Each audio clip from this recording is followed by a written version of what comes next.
Vitaly Makurinilt on oksjonil selline võrdlemisi klassikaline akt.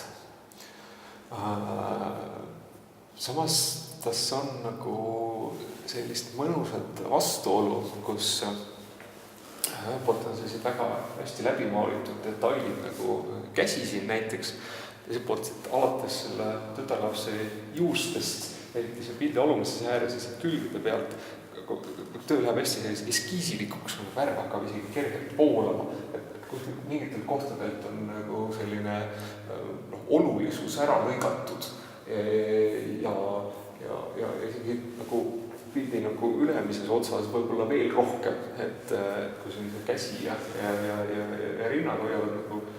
sellist tervikut tugevalt koos, muuks läheb ka väga abstraktseks, kui seda pintslitööd vaadata, siis ülevalt nagu säärte koha pealt kuskilt lõpeb ära, et need jalad kaovad samamoodi nagu see pildi äär nagu kuskile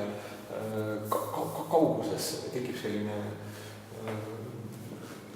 ruumiline vastuolu, mida ka siis moodi tehniliselt on rõhutatud.